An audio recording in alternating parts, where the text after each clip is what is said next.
cette année est marquée par l'arrivée en force des mangas. Les mangas, ce sont des bandes dessinées japonaises que vos chérubins n'arrêtent pas de vous réclamer. Ça s'adresse à une clientèle de jeunes qui est en fait représentative de la société d'aujourd'hui. Donc en recherche d'identité, un peu en marge. Les mangas, c'est quand même ça. C'est une violence incroyable et 3 mots de vocabulaire. Et il faudrait aussi parler des dessins animés, notamment des dessins animés japonais qui sont exécrables, qui sont terribles. Un manga que l'on pourrait traduire par image irresponsable.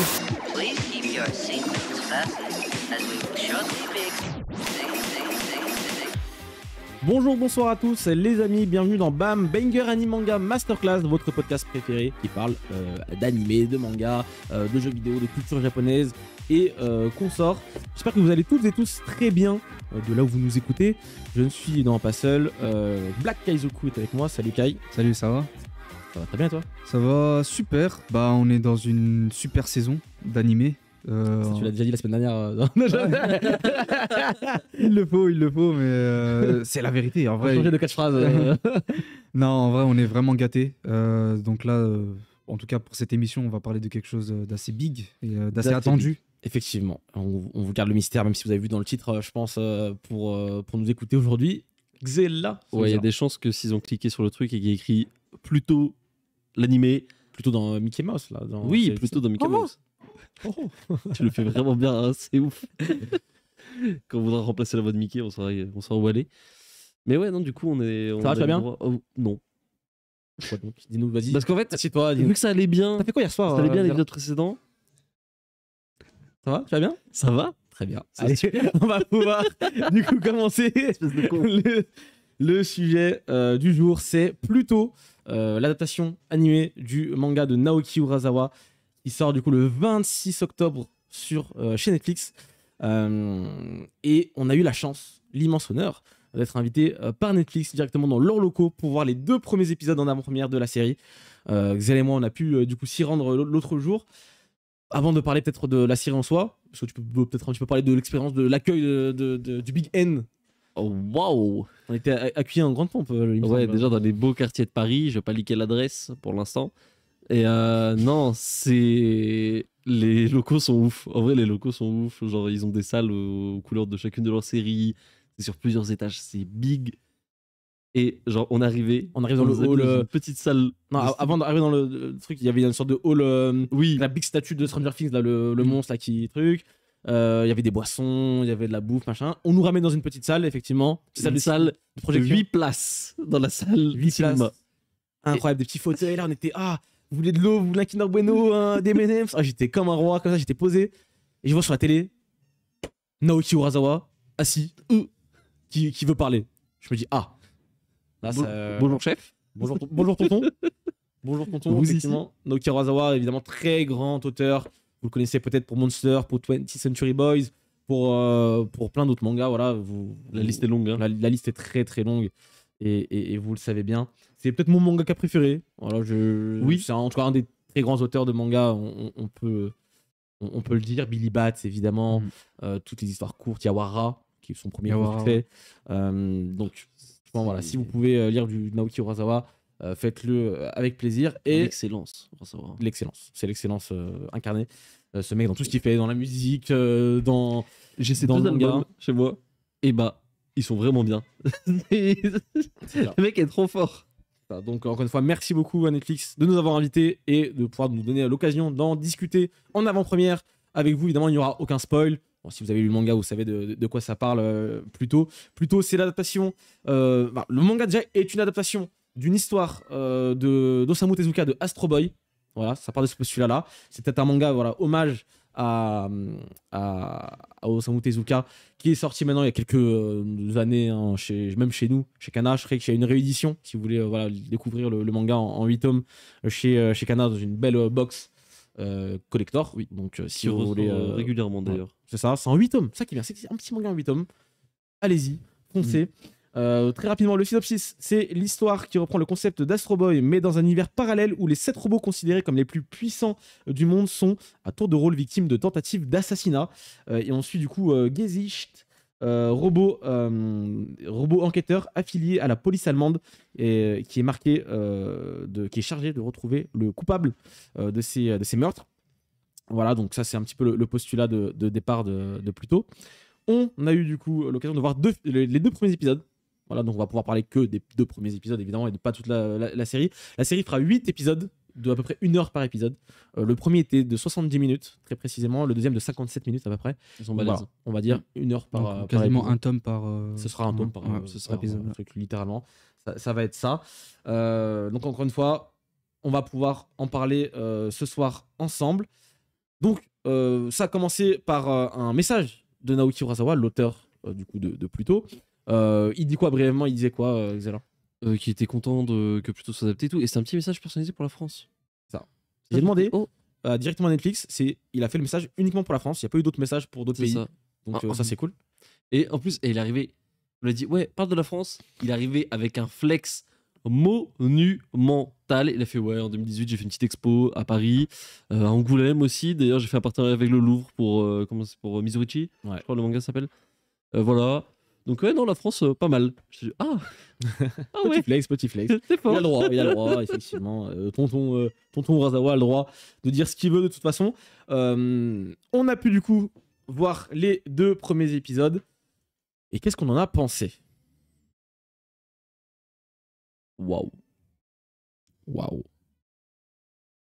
Bam. Banger, anime, manga, master. Littéralement. C'est pour ça qu'on a fait ça. On n'y peut rien. Tout est dans le titre du podcast. Banger, anime, manga, masterclass.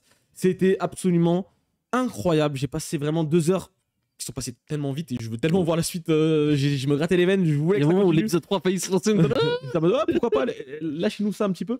Mais voilà, on part voilà, sur ces 2 premiers épisodes qui sont d'une excellence à toute épreuve, que ce soit dans l'animation, il y a des plans de réalisation absolument fous, même des petites scènes à la con où genre tu vois Gezic sortir un flingue, tirer sur quelqu'un, ça dure un petit sakuga là, de quelques secondes. T'es en mode, Le coup de c'est pied. gratuit. Il a un merci. coup de pied dans un crackhead là. Ouais, ouais, effectivement. Si c'est gratuit parce que c'est pas des scènes importantes entre guillemets, tu C'est vois, ça. c'est pas des scènes majeures, mais c'est généreux, il y a une fidélité d'adaptation évidemment dans le chara-design d'Urasawa qui est quand même très singulier. C'est clairement le manga en animé. C'est le manga Ça, animé c'est- à la manière de Monster un peu finalement. Hein. Je crois que c'est plus ou moins le même staff d'ailleurs que sur Monster. C'est ça. De toute façon, le staff, je m'en parle un petit peu plus tard, parce que je l'ai dans son entièreté. Mais ce que j'ai adoré déjà visuellement, pour rester sur le visuel, c'est qu'ils ont réussi à être à la fois old school et très moderne. C'est-à-dire que vraiment, sur l'animé, il y a des moments où tu te dis, mais c'est sorti en 2023, où ça respire un petit peu les années un peu 2000, machin et tout. À la Monster, justement, le premier animé de Monster. Et en même temps, beaucoup de CGI très bien foutu pour la plupart du temps. Ah oui. Beaucoup sur les véhicules, sur les effets Les effets météorologiques visuels et tout, ou les paysages. Mais c'est toujours très bien fait. C'est jamais gratuit, quoi. Quand c'est fait, c'est là, c'est bien fait. Donc visuellement, franchement, déjà juste là, ça dépote. Même en termes de sound design, de musique, etc., le peu qu'on a pu entendre, c'est très bien. Le passage musical là, avec tout l'arc de North-2 quand il joue du piano. Oh là là, c'était beau, c'est Ça- bien fait. C'est tellement bien rythmé. Tellement bien rythmé. Donc Sur ouais, les les, deux les premiers un épisodes, tome, ils sont pas. C'est pas une. c'est vraiment. Ça prend son temps quand ça doit prendre son temps. Ça accélère quand ça doit accélérer. Évidemment, pour ceux qui ont lu le manga, il n'y a pas beaucoup d'action sur le début du manga. Donc, c'est beaucoup de setup. Voilà, tu sais, généralement sur Urasawa, il y a beaucoup de setup avant d'arriver vraiment sur de l'action ou quoi. Ça, c'est le. Et même le là, classique. Et même là, moi, c'est ça qui m'a. C'est que c'est pas du setup, entre guillemets, de. Là où dans beaucoup d'œuvres, généralement, quand il y a de l'installation comme ça, on va te montrer beaucoup de personnages, beaucoup de lieux, des concepts. Et là, en fait, le setup, il se fait dans de l'action, entre guillemets. Pas de l'action dans le sens du dynamisme, mais il se passe des choses. L'histoire avance, et c'est l'avancée de l'histoire qui te met en place les bases petit à petit. On t'introduit les personnages, on te les présente pas en disant bonjour, c'est Kai. On te dit oh, ça c'est Kai, et tu vois Kai qui fait un truc, tu vois. Et c'est plein de trucs comme ça qui font que t'as pas le temps de t'ennuyer du tout. T'as pas ce côté un peu, je sais plus comment ils disent les Anglais, la info dumping.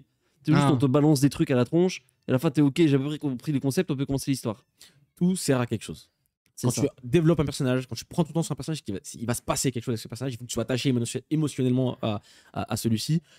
Ça marche. Purée, ça marche. Qu'est-ce que c'était bien. Putain, plus j'y pense, plus c'est bien. C'est absolument dingue. On rappelle, pour revenir un petit peu avant de revenir sur la série, je voudrais qu'on revienne un petit peu aussi sur la genèse du projet. C'est un animé qui a été annoncé il y a déjà de nombreuses années. Ça fait au moins 7, 8, 9 ans, je ne sais même plus. 2016, 2017. Ça fait un petit moment Ça explique que le projet existe. qui, pour on ne sait quelle raison, n'a pas avancé. On n'a pas pu Disparu voir, des réseaux, totalement des radars. disparu. Aucune nouvelle. On a vu une petite affiche fut une époque. Il y a un Cara Design qui était sorti aussi, Il y a un Cara Design, mais effectivement. qui était sorti à la vente, Oui, aux enchères. aux enchères, ce qui généralement était signe d'une fin de production ou d'un arrêt de production. Du coup, là, je me rappelle à l'époque, c'était un peu la panique. J'étais, oh putain, merde. Est-ce que ça existe vraiment encore? Est-ce que le projet est annulé? C'est ça. Il y a peut-être maintenant, du coup, 1 an ou 2, Netflix a sorti un petit peu sa poche. Effectivement, je pense qu'ils n'étaient pas prévus, à mon avis, Netflix dans le projet de base et qu'ils ont dû s'y ajouter quelque part, ce qui a fait peut-être revivre le projet. Je pense Donc que moi, c'est c'est ça. pure supposition, hein, on n'a pas eu d'infos sur ça. En vrai, ça fait sens quand tu vois que pendant longtemps, silence radio, il y a le truc des Cara Design qui, pour moi, ça signifie que le projet peut-être est un peu pas remis à zéro, mais il a été refait en profondeur. Et derrière, t'as les six qui arrivent qui ont fait OK, venez, on refait un truc. D'ailleurs, Et assez étrange, hein, la ça communication de plus tôt. Hein, on avait eu. C'était même pas forcément un trailer, c'était un mini épisode, un extrait. un extrait de plusieurs scènes de l'épisode 1, 2, voire plus. Voire plus, parce que des effectivement, trucs il y a des qu'on a trucs qu'on n'a pas vu, ouais, effectivement. Très étrange à ce Oui, niveau-là. Quand Il y j'y a eu un repense. petit truc en 2019 à Annecy. Ouais. Donc, une fois, voilà, voilà, c'était très bizarre en termes de communication. L'animé, aujourd'hui, il existe, il est réel. On a vu les 2 premiers épisodes, vous avez vu des trailers et des affiches qui sont absolument dingues d'ailleurs aussi au passage. L'animé sort le 26 octobre, donc jeudi prochain, à l'heure où on tourne le podcast. Vous l'aurez peut-être déjà vu d'ici là quand ça sortira. Mais très gros staff de vétérans derrière l'animé. Donc, encore une fois, pas du tout surpris par tout ce qui se passe. J'ai quelques noms. Hein. Le producteur, c'est Takahashi Nagasaki. Le réalisateur, c'est Toshio Kawaguchi, qui a travaillé sur Evangelion et sur Porco Rosso. Donc, deux petites œuvres. Le concepteur des personnages et directeur de l'animation, c'est Shigeru Fujita, donc Monster, évidemment. Il n'y a pas eu beaucoup, finalement, de mangas de Naoki Urasawa qui ont été adaptés en animé. Il y a Yawara. Il y a Yawara qui a des petits OAV Et qui date d'époque, bien. qui date de longtemps. Monster, effectivement. Je crois que c'est Pineapple tout. Hein. Army Peut-être J'ai un doute. Peut-être, je sais pas. Je t'avoue que j'ai. Non, Master Master Keaton. Keaton, ce que je veux dire. Master Keaton, Et effectivement. c'est tout, je crois. Hein. Effectivement, c'est tout. Mais pour continuer, voilà, la musique, c'est Yugo Kano, Jojo's Bizarre Adventure. Juste un des meilleurs. Les musiques sont chouettes. Voilà, juste un des meilleurs gars dans sa profession en ce moment. Et voilà, on a plein d'autres noms tous intéressants. Et évidemment, en conseiller créatif, Naoki Urasawa lui-même, du coup, qui est impliqué évidemment dans la production de son animé. Naoki Urasawa, c'est un perfectionniste. C'est-à-dire que ça serait pas sorti si ça lui plaisait pas. Et c'est ça qui est cool. C'est ça que je suis confiant avec ce genre d'auteur, c'est que quoi qu'il se passe autour de ses œuvres, ça va être bien parce que le mec, il est derrière, il va pousser le truc à fond. On va pousser le truc comme C'est s'il ça l'avait créé. Enfin, Et c'est un touche à tout en plus. Naoki Urasawa, il a cette capacité d'adaptation. C'est-à-dire, tout à l'heure, tu parlais de la musique. Il passe son temps à faire des trucs. Maintenant, à un moment, il s'est lancé dans une carrière de journaliste presque, avec son émission sur YouTube, là, Mad Men. Il était prof, il fait 1 milliard de trucs. C'est pas un auteur, c'est un artiste, mais C'est ça. vraiment. Mais c'est un artiste Dans presque dans le le sens sens le plus large possible, tu vois. presque de la Renaissance. Tu vois ce que je veux dire. Le mec, il fait tout. Il fait de la sculpture, il fait du dessin, il fait de la peinture. C'est vraiment ça. Et le pire, c'est qu'il est trop fort partout. Ça. Il est trop fort partout et il laisse rien passer. Je sais pas si vous aviez. Toi, je sais que tu l'as vu, mais Kai, je sais pas si tu l'as vu, l'expo d'Urasawa, qui était à Angoulême et à Paris. Quand tu vois ne serait-ce que les croquis qu'il fait, en fait, là où la majorité des auteurs, leurs croquis, tu devines l'action, Urasawa, les croquis d'Urasawa mettent une tarte à beaucoup de pages finales de manga. C'est-à-dire que le gars a déjà tout en tête au moment où il fait son croquis. Mais c'est fourni, c'est précis. Après, tu le vois, genre, il y a des petits trucs, genre, ah, la tasse, elle a changé de place finalement sur la page finale parce que ça rend mieux. Et le gars a un niveau de détail sur tout ce qu'il fait constamment. Dès qu'il finit un manga, 5 ans plus tard, il refait la fin. Toujours des trucs comme ça, des trucs. Jamais lâcher le truc. Alors, plutôt, avec tout ce temps-là de production. Pour 8 épisodes, entre guillemets. 8 épisodes qui font Une une heure, heure, certes. évidemment. Mais il doit être comme un dingue. Il fait, s'est lancé je plus suis un peu trop- dans l'animation il y a quelques temps. Je sais pas si tu te souviens. Ouais, bien sûr. Il a fait un petit clip. C'est ça. Je suis trop serein sur la série. J'étais trop serein. Mais là, après avoir vu ces 2 premiers épisodes, je sais que la suite va aussi dépoter. Parce qu'encore une fois, on n'a pas vu le gros du manga. C'est ce qui se passe après. Parce que c'est du setup. C'est un thriller, hein, plutôt. C'est un gros thriller. Beaucoup de mystères qui sont mis en place. Beaucoup de personnages qui sont introduits. Il est très fort là-dedans en plus, Urasawa. Genre, C'est rien ça. que Monster, c'est un de mes mangas préférés. Et c'est Absolument fou. sa chasse à l'homme. Enfin, rien que le fait là, c'est aussi, il me semble, une chasse à l'homme aussi. C'est ça. Donc, totalement confiant à ce niveau-là. C'est ça. C'est ça. Le manga est excellent en 8 volumes. L'animé va suivre ça je pense de très près, parce qu'encore une fois, c'est l'adaptation du manga pur et dur. Il n'y a pas de rajout, ils enlèvent rien, il y a tout dedans. C'est absolument, absolument dingue. Donc du coup, plein de personnages qui sont introduits. T'en as pensé quoi un petit peu toi des personnages, de l'écriture des dialogues C'est beau. En fait, c'est déjà le fait que ça parle de robots, d'humains et tout, et le fait que les personnages soient aussi bien écrits, c'est ça pour moi qui va faire la force du truc, très clairement. Les personnages, comme tu l'as dit, sont attachants. Mais pas attachants dans le sens où tu les aimes bien. T'as de la compassion vraiment pour les personnages. Ils font très réel. Par exemple, North 2, c'est un robot militaire. Et lui, il a dit eh non, c'est bon, vas-y, j'en ai marre de ces conneries. Venez, je fais des trucs pisse, je joue du piano. Et sur un truc un peu bateau comme ça, juste du militaire qui veut sortir de ça et passer à autre chose, on développe une relation avec un autre personnage. Le rapport à l'art, à l'humanité et tout, et juste avec deux personnages, presque un huis clos. Ces deux personnages sont dans la même pièce tout le temps. Et juste ils discutent. Et c'est trop fort. Mais il y avait une meuf qui pleurait dans la salle. Et c'était pas surjoué. C'était pas surjoué, effectivement, parce qu'encore une fois, j'allais dire même le gros truc derrière plutôt, c'est des robots qui peuvent avoir aussi des sentiments humains. C'est un peu ça, avoir des robots qui sont plus humains que certains humains. Et là, on est dedans clairement avec du coup tous les et en plus, aussi le fait qu'ils soient des robots, tu peux te permettre des chara design un peu. Tu parles de North 2, il a un chara design très spécifique. Les autres peut-être un peu moins, ils font plus humains, humanoïdes en tout cas. Ça c'est sûr. Mais ça reste des robots. Et comment des robots perçoivent le monde et peuvent percevoir les sentiments humains et le monde qui les entoure quand ils sont programmés pour faire évidemment la guerre et pour tuer d'autres robots. Ben c'est un petit peu ça le plot de départ de Pluto. Ils vont tous se faire en tout cas assassiner les uns après les autres. En tout cas, il y aura des tentatives d'assassinat les uns après les autres. Et comment on va sortir? Il y a une enquête qui se cache derrière tout ça. Vous le saurez en regardant ou en lisant Pluto. Encore une fois, le rythme, c'est le plus important. Dans un thriller, c'est le rythme. Ah oui. Si tu vas trop vite, c'est nul. Si tu vas trop lentement, ça peut être nul aussi. Là, on est pile dans ce qu'il faut pour être happé et pour voir la suite, quoi. Là, au bout d'un épisode, tu vas voir la suite directement. La preuve, c'est qu'à la base, on devait regarder un épisode, faire une pause et regarder le deuxième. On a fini le premier épisode, tout le monde a dit chef, mets-moi tout de suite la suite. Mets-moi tout de suite la suite. Il n'y a pas de pause, il n'y a pas de je sais pas quoi. On va pas pisser, j'avais envie de pisser de ouf, mais je suis pas allé pisser. Ouais, je le dis. Parce que c'est ça la force de Naoki Urasawa, c'est son écriture. L'écriture des personnages, l'écriture du scénario, tout simplement. Des dialogues. Les dialogues, il est tellement fort sur les dialogues également. C'est aussi ça qui fait vivre les personnages. C'est une vraie conversation entre êtres humains en fait. C'est bizarre, j'ai l'impression de voir des vrais gens qui parlent. T'as pas ce côté cliché un peu où.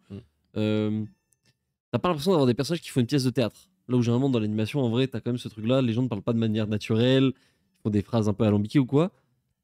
Là, t'as vraiment un côté humain. Et c'est trop bizarre. Il est trop fort. Il est juste trop fort. C'est qu'est-ce que je veux dire. Le manga, il date de 2003. Ah le ouais, manga, il date de 2003. D'avoir une adaptation 20 ans après, littéralement. Il a commencé en 2023, il a fini en 2009. Donc en 2023, alors une adaptation de l'anime, c'était presque inespéré, je pense, pour les fans de la série. On rappelle que c'est l'adaptation d'une histoire d'Astro Boy, d'Osamu Tezuka, qui s'appelle Le robot le plus fort du monde, très précisément. Donc j'ai envie de dire, déjà, rendons à César ce qui est à César. Osamu Tezuka, créateur d'Astro Boy, une icône absolument de la pop culture de façon globale. C'est absolument dingue ce qu'il a pu faire. Il s'est fait grailler sur le feat, cela dit. Désolé pour lui. C'est pas pareil, c'est pas la même perception, c'est pas non, évidemment. C'est pas la même chose. C'est vrai qu'Astro Boy, on pourrait avoir l'image d'un truc un peu pour gamin. Oui, c'était pas le cas. C'était pas déjà le cas à l'époque de Tezuka. Mais alors là, c'est totalement un manga et un anime pour adultes. D'ailleurs, le personnage je suis trop japonais, j'allais dire de Atom, de Astro, il a ce truc bizarre un peu. C'est un gamin, enfin il a un corps d'enfant, mais c'est un adulte. C'est ça. Mais du coup, vu qu'il a un corps d'enfant, il cherche à se comporter comme un enfant. Et du coup, il le fait. Et même lui, il sait pas vraiment, est-ce que je le fais parce que j'ai une intelligence artificielle d'enfant, ou est-ce que je me suis matrixé tout seul à faire des trucs pour imiter les humains? Genre, moi, il va aux toilettes. Et il dit un truc genre, ah ouais, j'ai pris l'habitude. Il mange une glace, il dit, c'est trop bon. T'as le robot face, il fait, mais qu'est-ce que tu racontes? Va faire semblant de boire du café comme tout le monde. Genre, c'est plein de trucs comme ça où tu dis, oh. Et t'as pas. En fait, ce qui est sympa, c'est qu'on te donne pas la réponse vraiment. En tout cas, pour l'instant, est-ce que ils ont vraiment, à quel point ils ont développé leur intelligence, à quel point ils arrivent à ressentir des émotions, Ou avoir pas, des goûts, ils rêvent ou la pas. nuit, oui, non, ils font des Ils cauchemars. rêvent, ouais, c'est Oui, bizarre. non, et quand ils mangent, quand ils consomment de la nourriture ou qu'ils boivent, ils sentent pas le goût forcément, mais du coup, est-ce qu'ils prennent quand même du plaisir à le faire? Ils sont programmés pour tuer d'autres robots pour faire la guerre à la base, mais Ils aujourd'hui, veulent pas. c'est plus le cas et certains ne veulent même plus le faire. Voilà, où est la. Est-ce qu'ils sont La honnêtes limite. finalement? Quoi ça? Est-ce qu'ils sont honnêtes finalement, genre les personnages? Enfin, en tout Je cas- pense qu'on sent quand même Ouais. qu'ils sont honnêtes, on Ouais. se pose pas forcément la question. C'est où est la limite entre l'humain et le robot? C'est ça. Littéralement, hein, c'est la ça. transhumanité, littéralement, qui est abordée dans Pluto. Et encore une fois, et notamment via un des personnages principaux de la série, Gezich, qui est du coup qu'on va suivre notamment avec son histoire personnelle, qui pour l'instant n'est pas encore très développée dans les 2 premiers épisodes. On le verra plus par la suite encore. Notamment avec sa femme, qui est aussi un robot. On a un personnage, c'est un robot, il a adopté des enfants, mais il aime ses enfants. Ses enfants l'aiment comme si c'était leur père. Enfin, c'est leur père, littéralement. Il a une femme et des enfants. Mais du coup, c'est pas vraiment ses enfants, il les a adoptés. En même temps, si. Mais enfin, C'est trop bizarre. c'est trop. En fait, Et ça sonne c'est juste trop en bien. plus. Ça sonne tellement juste, c'est tellement. Voilà, encore une fois, c'est pas surjoué, il y a pas de. C'est tellement un thème bien abordé. Aujourd'hui, j'ai envie de dire, à l'ère des IA C'est et peut-être plus à compagnie. propos aujourd'hui qu'à l'époque, quoi, encore. Ça, à l'ère des IA et de plein de choses qui arriveront. Peut-être que dans le futur, on aura des robots comme ça. On verra bien. Mais en même temps, il y a le danger. Il y a le danger qui plane sur, bah ok, c'est des robots, ça reste des robots. Et si les lois de la robotique elles sautent, il se passe quoi? C'est C'est ça. Où est la limite? Tout simplement, où est la limite? Non, voilà, franchement, pour revenir sur l'adaptation animée, je l'ai trouvé excellente de bout en bout. On était vraiment dans des bonnes conditions. En plus, l'opening est exceptionnel. voilà. Le générique, effectivement, le générique est exceptionnel. On reprend des planches du manga. Donc c'est plutôt cool. C'est la justesse. En fait, je pense que comment je pourrais résumer du mieux possible la série, c'est que c'est juste dans tout ce qu'il faut. Dans le rythme, comme je l'ai dit. Visuellement, c'est vraiment le manga adapté en animé. Justement. Dans les dialogues, dans les couleurs, le ton de couleur choisi par moment. Dans la CGI, même il y a beaucoup de CGI dans la série, mais c'est toujours utilisé de façon juste. C'est littéralement Je veux le dire, manga en animé en Est-ce fait. qu'on tiendrait pas là l'animé de l'année, messieurs? C'est un peu tôt. J'ai rien vu encore. J'ai rien vu encore, mais il y a de grandes chances en vrai. Vu quand... C'est un peu tôt, Mm. faut pas s'emballer. Oui, peut-être. En vrai, il y a moyen. Il y a moyen. De ce que j'ai vu, Ça joue dans la catégorie des si meilleurs. c'est comme ça jusqu'à la fin, En tout cas, meilleure série de suspense, ça c'est sûr. ah oui, Dans les Daroma 2024. C'est sûr, certains, ils Il y a déjà gagnent, le gagnant. ils gagnent tous les jours. Et meilleur animé de l'année, en vrai. il se pose. Hein. Il se C'est un pose. sérieux candidat de ce qu'on a vu. Il se À voir pose. si ça se maintient jusqu'au bout. Est-ce que vous je me pensez fais pas trop de que soucis. la série rencontrera un succès sur la plateforme Netflix? On pourra tout pour. Hein. En France, oui. Au Japon, oui. Mm. À l'international, ça va être une question de communication, je pense. Hein. Mm. Ça va être une question de communication. Parce que rien que le format, en vrai, ça peut être assez désarçonnant, je pense, pour les fans d'animé classiques. Genre, tu vas arriver, tu vas proposer 8 épisodes d'1 heure, donc c'est plus proche d'une série télé que d'un animé. En même temps, c'est un animé. Donc c'est-à-dire que tu peux, tu vois, c'est spécial quand même comme truc. C'est pas là où des trucs comme JJK ou Demon Slayer ou tu sais qui sont très pyrotechniques et tout, là c'est comme une certaine sobriété dans l'histoire et tout, c'est pas. Est-ce que c'est si grand public que ça en fait plutôt? Je suis pas sûr. J'ai envie d'y croire. Moi j'ai envie d'y croire, mais est-ce que votre pote qui est vite fait, qui aime bien les animés, qui regarde 2-3 trucs, est-ce qu'il va regarder plus tôt?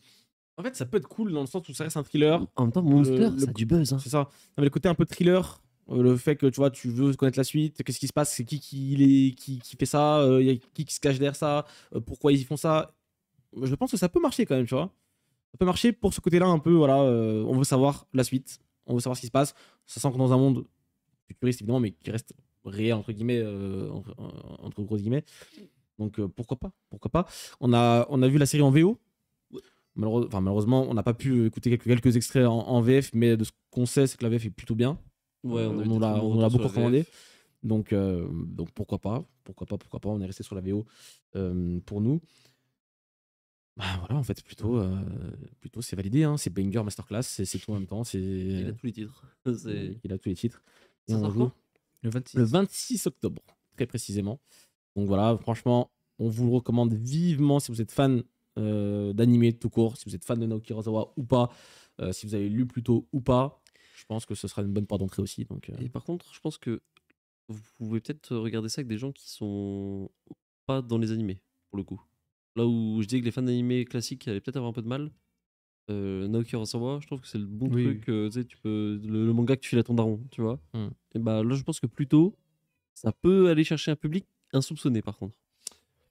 Effectivement. Donc on va pouvoir s'arrêter là, je pense, pour ce podcast. À moins que tu aies d'autres choses à rajouter, hein, peut-être que j'ai zappé des Je trucs. pense qu'on a fait le tour. Hein. De toute façon, on reviendra sûrement dessus à l'occasion parce que. Bah, si on fait un spécial limite saison, je pense qu'on reviendra quand même un petit peu sur plus tôt. On l'aura vu d'ici là, je pense, en C'est entier. sûr. Donc pourquoi pas, mais en tout cas, voilà. Pas besoin d'avoir lu Astro Boy, effectivement, hein, pour Ouais, s'y mettre dedans. absolument Pas besoin d'avoir lu un Urasawa avant, pas besoin d'avoir lu le manga avant. Vous pouvez y aller, les yeux fermés. Full découverte. Voilà, vous allez kiffer, je pense. Et dites-nous, voilà, n'hésitez pas à nous faire des retours sur les réseaux sociaux quand vous l'aurez vu. Merci à toutes et à tous de nous avoir écoutés dans ce podcast. Évidemment, le meilleur podcast animé manga. Je pense que c'est le minimum, c'est un banger, comme plutôt. Voilà, c'est juste, c'est dans la justesse. Effectivement, c'est tout nous. Merci Kai, merci Xela. Merci Et- Netflix pour l'OPSP. Quoi Non, merci Netflix pour l'invitation tout de même. Effectivement. Et on se dit à très vite pour de prochaines aventures. Merci à tous. Ciao. Salut. Tous.